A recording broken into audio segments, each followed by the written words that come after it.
Welcome to another episode of Indiana Politics. I'm Deb Chubb, and we are very delighted to be here today with Mike Schmuhl, who is a candidate for the Indiana State Democratic Party chair position. So I want to start out with a little bio about you, Mike. I know you grew up in South Bend and went to school here, and then tootled off to Paris, I see, and then perhaps to DC, working in television production.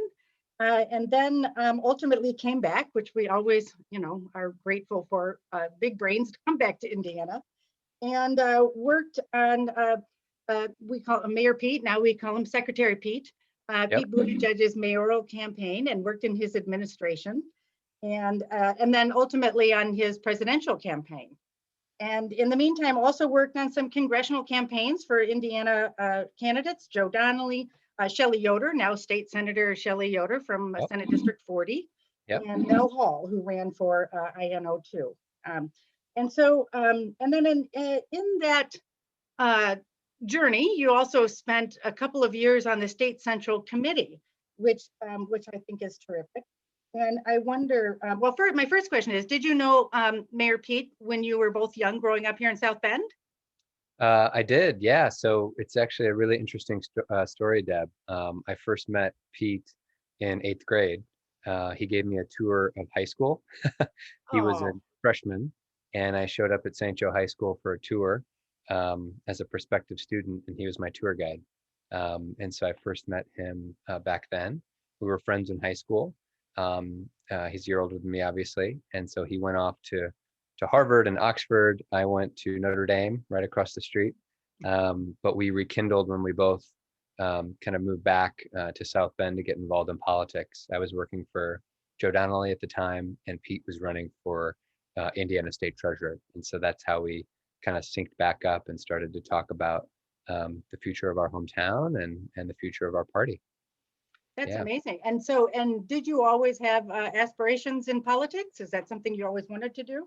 I was always really interested in politics and journalism. I think that my dad had a big influence on that. He taught at Notre Dame for a number of years, American studies and journalism, history and politics and the media.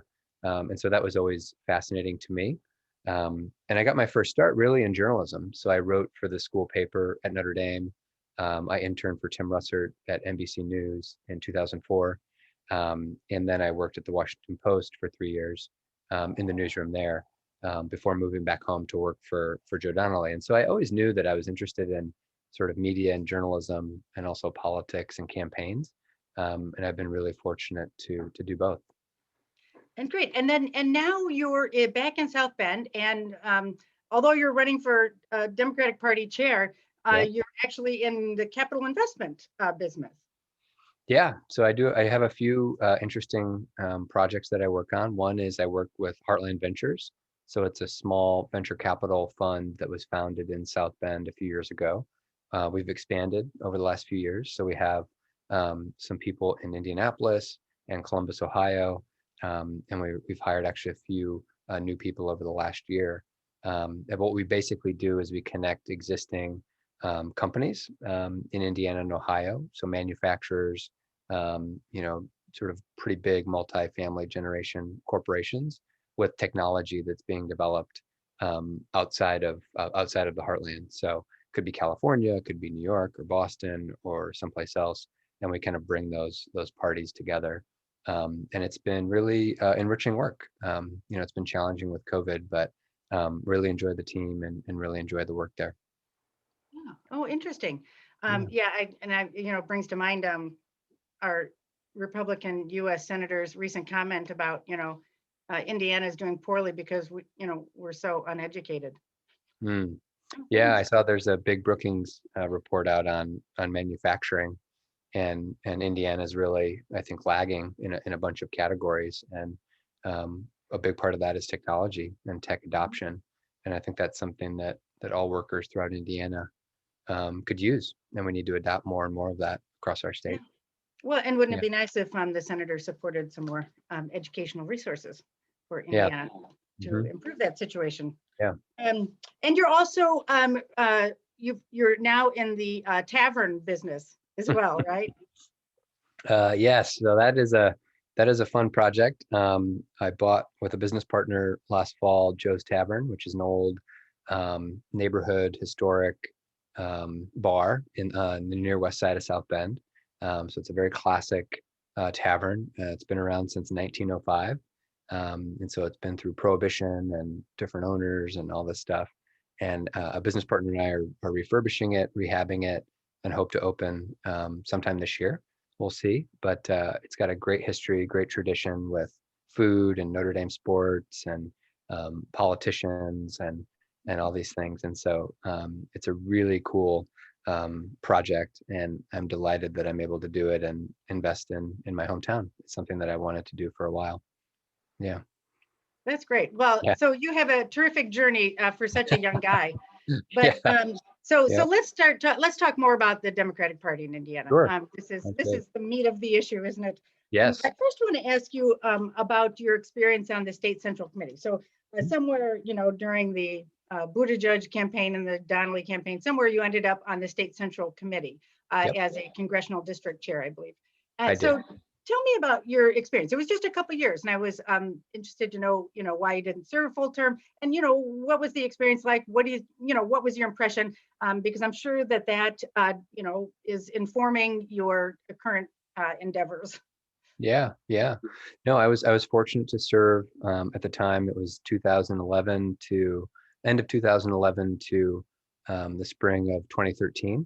And so I was the second district chairman. The previous chair resigned, and so there was a vacancy for that position.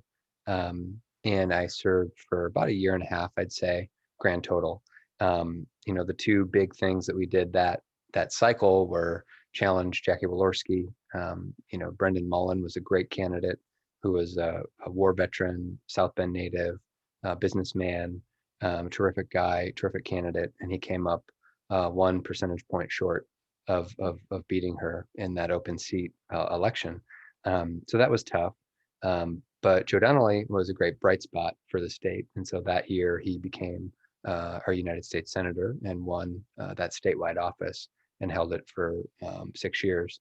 And so those were sort of the big ticket items that we focused on. I moved home to work for Joe in 2009, and I worked on his reelection bid in 2010. The district changed because of gerrymandering after the last census. It'll be interesting to see what happens later this year. But yeah, I love the second district. And it's been my home for the majority of my life.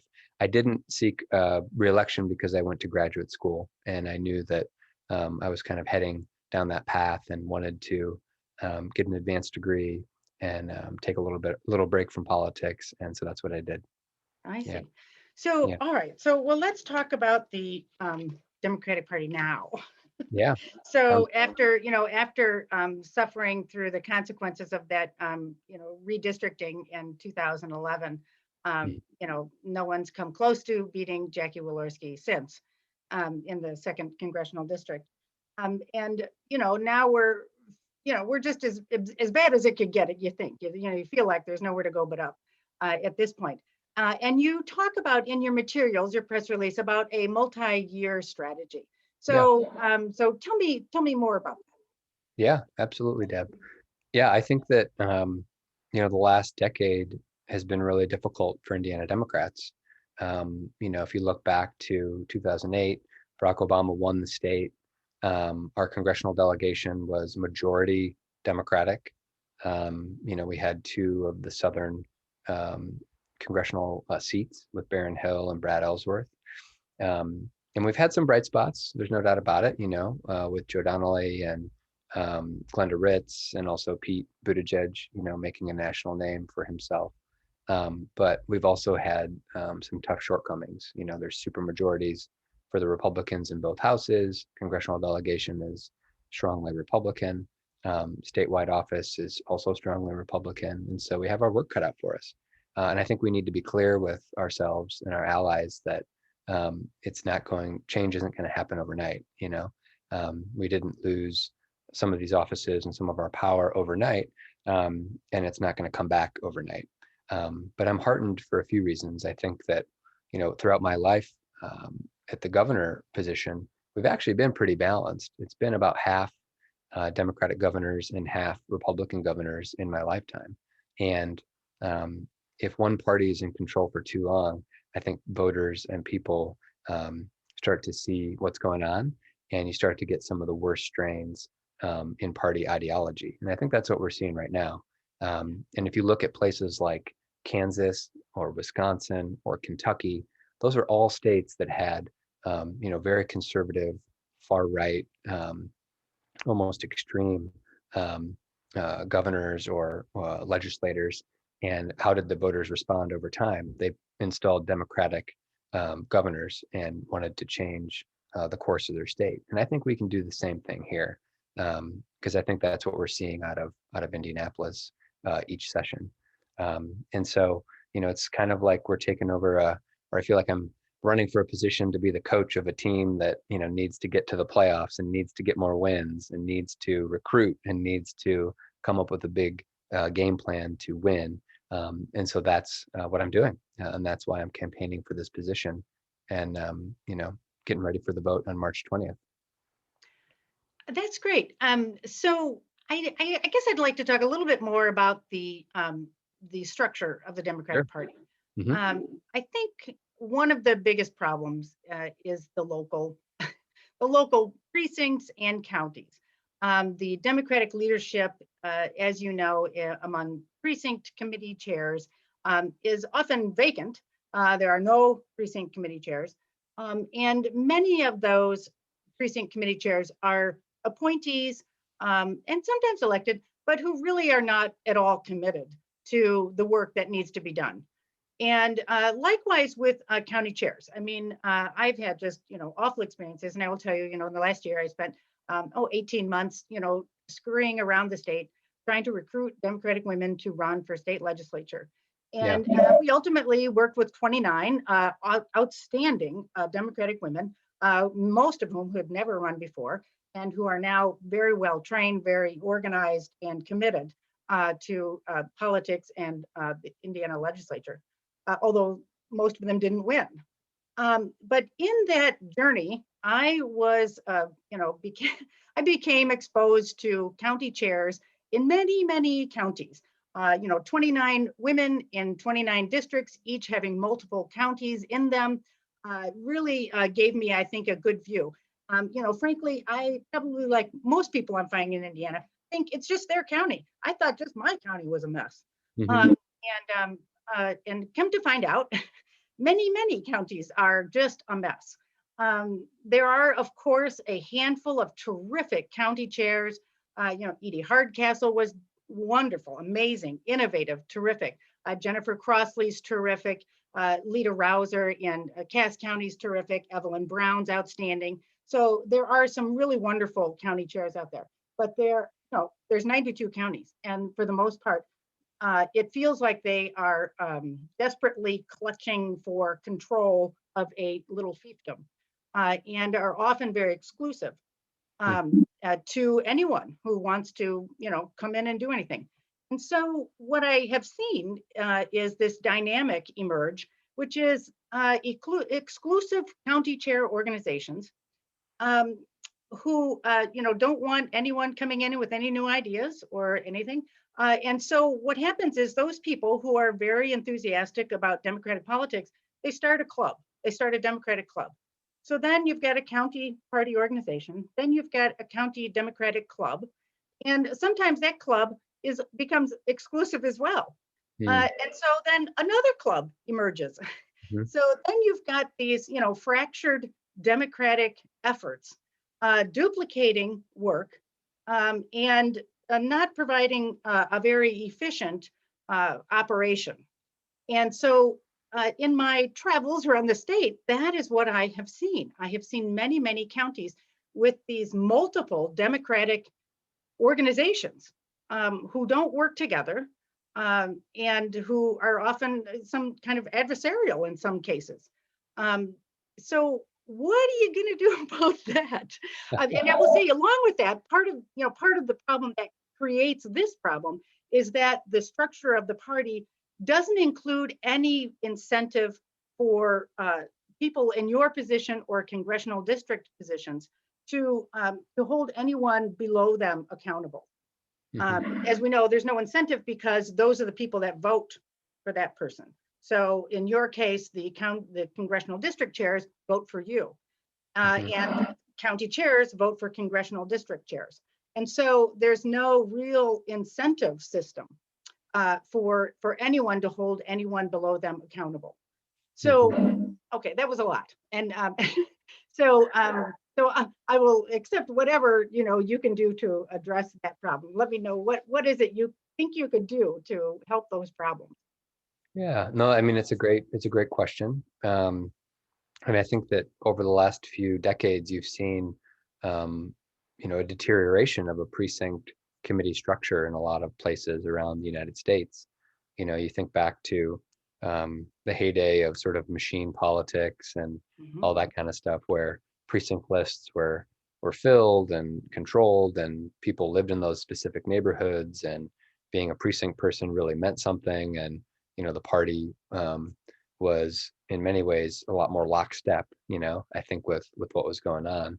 And now, I see it in our home county here and other places where, you don't necessarily have to live even in your precinct to be that precinct person. And so I think it needs to be looked at. I think a few things. I think one of the reasons why I'm running is to build out that strategic plan that I talked about, a multi-year strategic plan that gets people to believe in the party, gets people excited about the party, and gets people to invest in the party. And I think that if we can start to do that, we can get more alignment with the county chairs and county activists, county volunteers, all those folks to know where they plug into the system. And so I think that showing people what the game plan is, I think can help to bring some alignment to the process. I think going on the other side of the street is having the state party and the national party and other efforts give more resources perhaps to county parties through either if it's planning, if it's data, if it's financial, if it's organizing, if it's staff, giving a little bit more structure to the county and regional party organizations, so they have a little bit more to help kind of keep them organized and kind of guide them along on this multi-year journey that we're all going to be on together.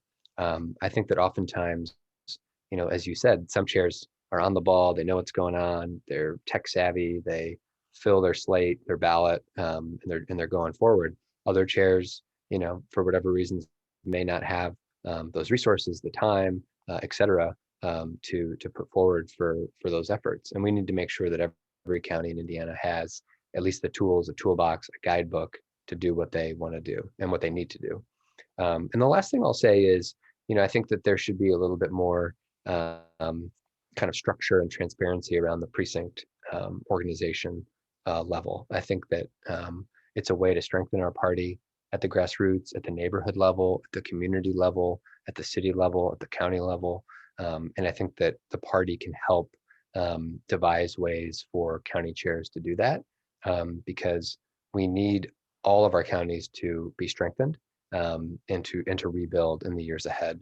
I don't think a patchwork of different strategies or maybe personalities or elected officials or different things should maybe be the course for this. I think it should be, here's the playbook, here's the guidebook, here's where we can be our best, the best party we can be, and let's go for that moving forward.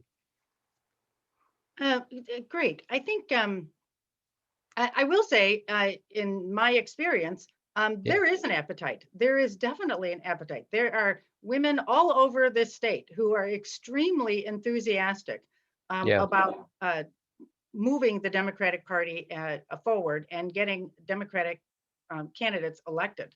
I think women suffered more than most in these last 4 years, and so there is absolutely an appetite.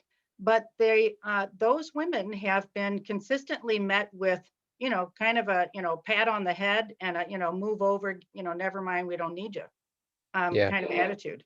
and something, needs to change. People like to say, and I've heard Democratic county chairs say it. Well, we don't need to do it. I mean, where are they going to go? And a very wonderful woman at that meeting stood up and said, "I'll tell you where they're going to go. They're going to go home. They're not going to vote. If you treat people like that, they just will not vote." Yeah. So I think that really, says it all. And I guess, I'd like to hear, how you, plan to engage this women's as a constituency, as well as other minority communities. Yeah. And it's one of my, I sort of have 5 pillars to my candidacy, which I can walk through in a little bit, Deb. But one of those is bringing more people into the process. And I think that falls under this pillar, is that one of the reasons why I'm a Democrat and I love the Democratic Party is we have a place for everybody. And, we are a big tent party, and we can bring everybody into our fold. And the diversity of our party is something to be celebrated. And so that's one of the big reasons why I'm a Democrat. On the Pete for America campaign, I was proud that we were a majority female campaign. And we also paid women more than men at the end of the day. And so there was parity, but slightly more for women on our payroll across the board, and had a lot of prominent women in leadership positions.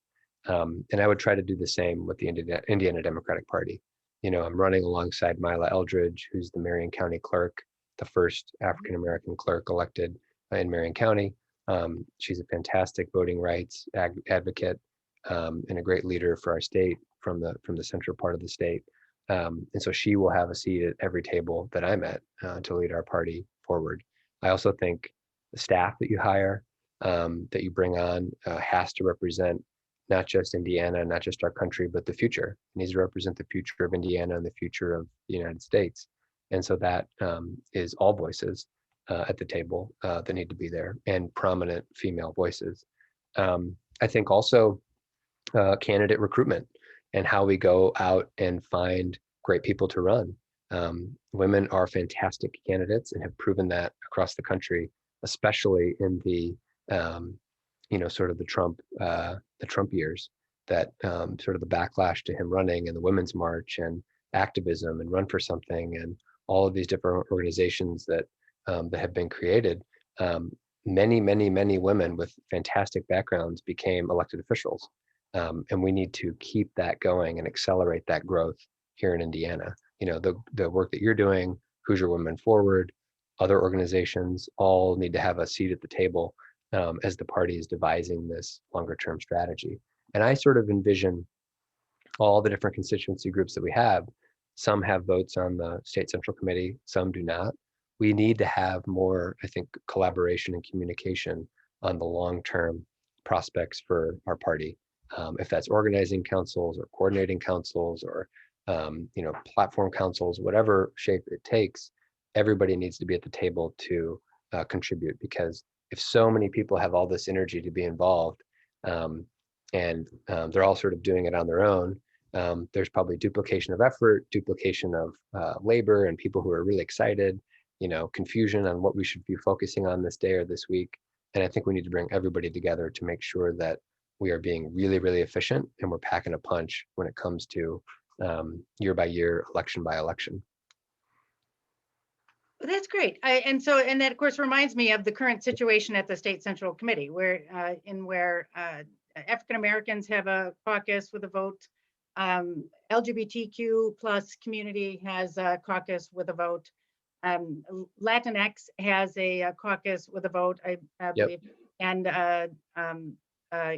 young Democrats have a caucus with a vote, and possibly labor. I think there's labor. Labor has a caucus with a vote. So, but not women. Women do not have a caucus.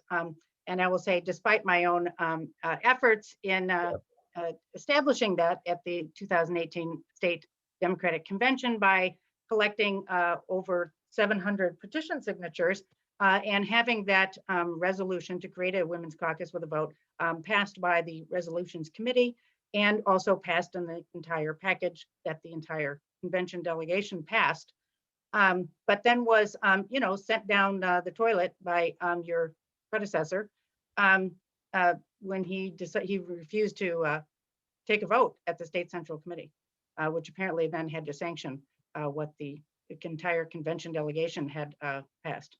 And then 2.5 years later, after sending it to the rules committee where everything goes to die, suddenly there's some sort of council, which I can't even figure out what it does. It clearly has no vote, and I don't even know what it is.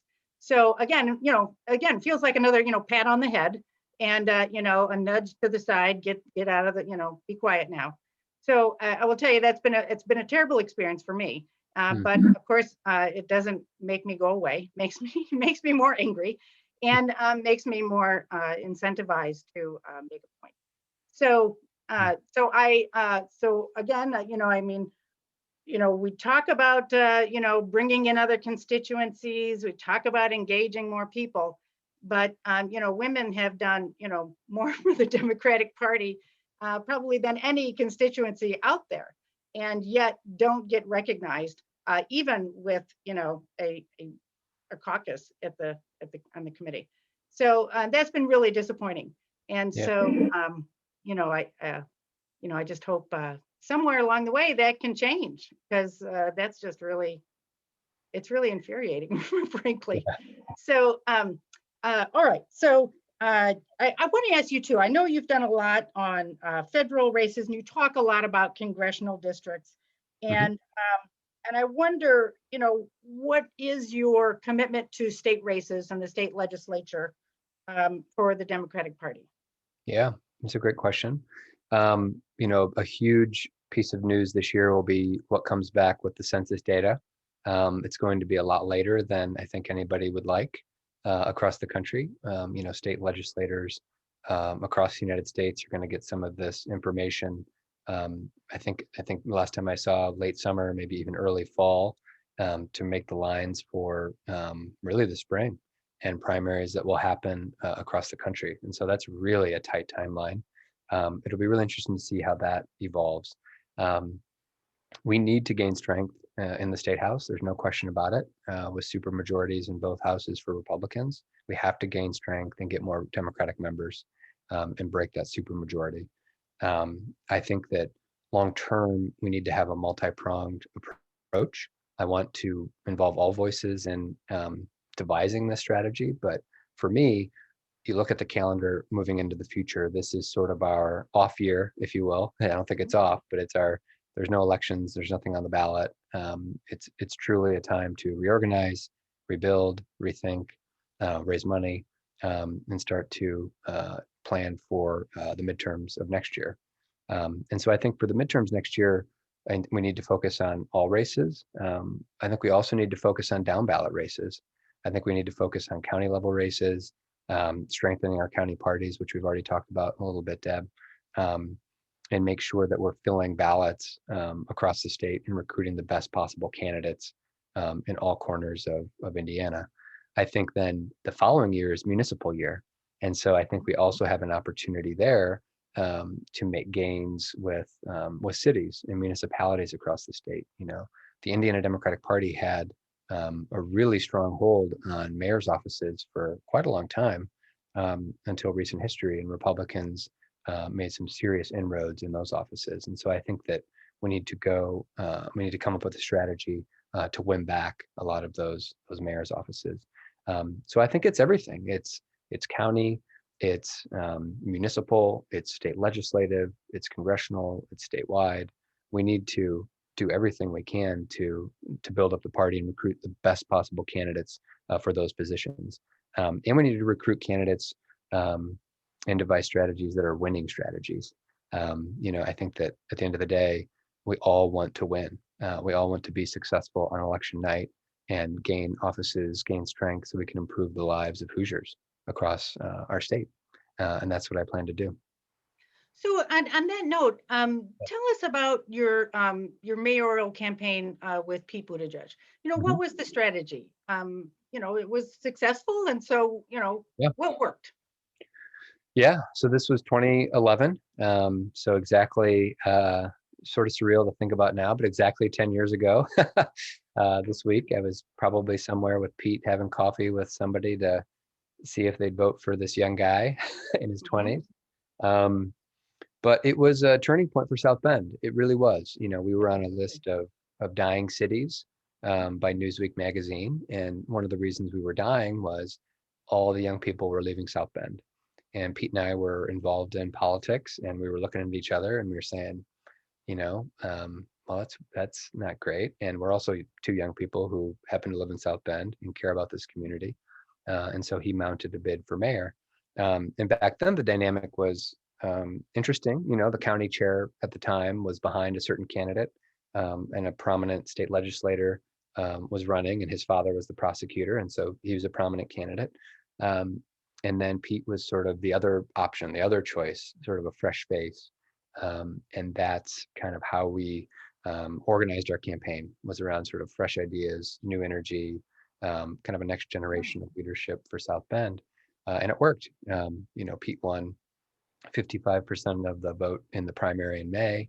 And there were a couple other candidates, and then went on to win the general election in a landslide, to really usher in kind of a new period of leadership for South Bend over the last 8 years. And so I liken that to kind of where we are now. I think that our party is at a turning point, and I think that we are looking sometimes in the rearview mirror, maybe for strategies or ideas or inspiration.